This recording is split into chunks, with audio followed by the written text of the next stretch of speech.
Hello everyone, আসসালামু আলাইকুম। Tamanna's tutorial পক্ষ থেকে সবাইকে জানাচ্ছি স্বাগতম।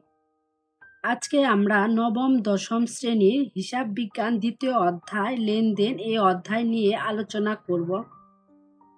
আগের ক্লাসে আমি লেনদেন কি, লেনদেন কাকে বলে, হিসাব সমীকরণের সূত্র, হিসাব সমীকরণের বর্ধিত সূত্র, হিসাব বিজ্ঞানের 5টি উপাদান নিয়ে আলোচনা করেছি।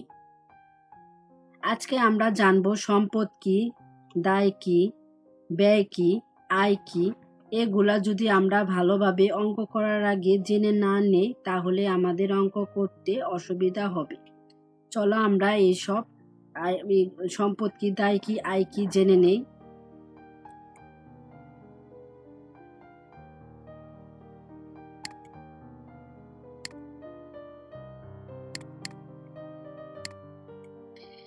এতে বোঝায় এসেট, এসেট অর্থ সম্পদ, নগদ, ব্যাংক, দেনাদার, প্রাপ্য বিল, আসবাবপত্র, দালান কোঠা, কলকবজা, সরঞ্জাম, যন্ত্রপাতি, অফিস সাপ্লাইস, প্রাপ্য হিসাব, সেবা সরঞ্জাম, সাজ সরঞ্জাম, সমাপনী মজুদ পণ্য ইত্যাদি। এগুলো হচ্ছে আমাদের সম্পদ। এলতে বোঝায় লাইবিলিটিস, লাইবিলিটিস অর্থ দায়, দায় হচ্ছে ঋণ, বন্ধকি ঋণ, পাওনাদার, প্রদেয় বিল, প্রদেয় হিসাব, ব্যাংক জমাতিরিক্ত, সকল প্রকার বকেয়া খরচ ইত্যাদি। এগুলা হচ্ছে আমাদের দায়। ইতে বোঝায় এক্সপেন্সেস, এক্সপেন্স অর্থ ব্যয়, ব্যয় হচ্ছে ক্রয়, বেতন, ভাড়া, বিজ্ঞাপন, মেরামত, বীমা সেলামি, আমদানি শুল্ক, মণিহারি, বিক্রয় ফেরত, প্রারম্ভিক মজুদ পণ্য ইত্যাদি। এগুলা হচ্ছে আমাদের ব্যয়।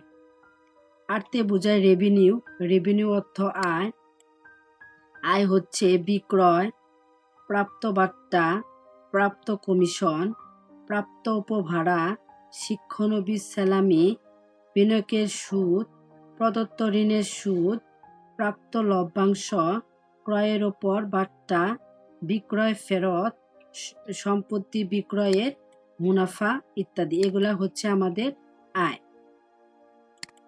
এখন আমরা জানব আর গুরুত্বপূর্ণ টপিক। এগুলা যদি আমাদের জানা না থাকে তাহলে আমাদের অঙ্ক করতে অসুবিধা হবে। আর লেনদেনের দুটি দিক রয়েছে, এই দুটি দিককে আমরা বলি দ্বৈত সত্তা। একটি দিক হচ্ছে ডেবিট দিক, আরেকটি হচ্ছে ক্রেডিট দিক। ডেবিট দিকে যাবে ব্যয়, সম্পদ, উত্তোলন। ক্রেডিট দিকে যাবে আয়, দায়, মূলধন। তাহলে আমরা জানলাম ডেবিট দিকে যাবে ব্যয়, সম্পদ, উত্তোলন, ক্রেডিট দিকে যাবে আয়, দায়, মূলধন। এখন আমরা জানব হিসাব সমীকরণের অঙ্কে ব্যয় হ্রাস হবে আর অন্য সব অধ্যায়ের অঙ্কে ব্যয় বৃদ্ধি হবে। হিসাব বিজ্ঞান অঙ্ক করার ক্ষেত্রে আমাদের হিসাব বিজ্ঞানের সমীকরণ অঙ্ক যখন আমরা করতে যাব তখন আমাদের ব্যয়ের পরিমাণ কমে যাবে, আর অন্য সব অঙ্ক যখন আমরা করব ব্যয়ের পরিমাণ আমাদের বেড়ে যায়। এখন আমরা জানব ক্রয়, ক্রয় অর্থ কেনা। আমরা যার কাছ থেকে কেনা সে হচ্ছে আমাদের পাওনাদার, তা হচ্ছে ক্রয়ের সাথে সম্পর্ক পাওনাদার। পাওনাদারের আরেক নাম হচ্ছে প্রদেয় হিসাব। বিক্রয়, বিক্রয় অর্থ বেচা, আর বিক্রয়ের সাথে সম্পর্ক দেনাদার, যার কাছে আমরা পাবো সে হচ্ছে আমাদের দেনাদার, আর দেনাদারের আরেক নাম হচ্ছে প্রাপ্য হিসাব। এখন আমরা জানব অঙ্ক করার সময় আমরা আমাদের বুঝতে অসুবিধা হয় কোনগুলা আমাদের লেনদেন নয়, কোনগুলা আমাদের লেনদেন। আর যে এইসব আইটেম যদি আমাদের জানা থাকে তাহলে আমরা সহজেই বুঝতে পারবো কোনগুলা আমাদের লেনদেন, কোনগুলা আমাদের লেনদেন নয়। ফরমাইশ, ম্যানেজার নিয়োগ, চুরি, চুক্তিবদ্ধ, ব্যক্তিগত প্রয়োজনে ঋণ গ্রহণ, এইসব থাকলে আমরা বুঝবো এগুলা হচ্ছে লেনদেন নয়।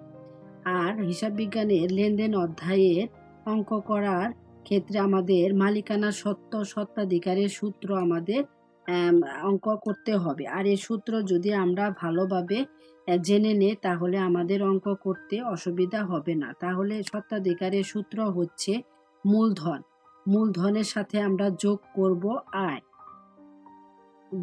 বিয়োগ করব ব্যয়, বিয়োগ করব উত্তোলন। তাহলে স্বত্বাধিকারের সূত্র হচ্ছে মূলধন যোগ আয় বিয়োগ ব্যয় বিয়োগ উত্তোলন। তাহলে আজকের ক্লাসে আমরা জানলাম সম্পদ কি, দায় কি, ব্যয় কি, আয় কি, আর মালিকানা স্বত্বাধিকারের সূত্র আর গুরুত্বপূর্ণ টপিক জেনে নিলাম। অঙ্ক করার আগে আমরা এগুলা ভালোভাবে পড়ে নিব, তাহলে আমাদের অঙ্ক করতে সুবিধা হবে। আর আমি নেক্সট ক্লাসে আমি অঙ্ক নিয়ে আসব। আজকে এই পর্যন্তই। আমার চ্যানেলটিকে সবাই সাবস্ক্রাইব করবে, লাইক করবে, শেয়ার করবে। সকলকে ধন্যবাদ।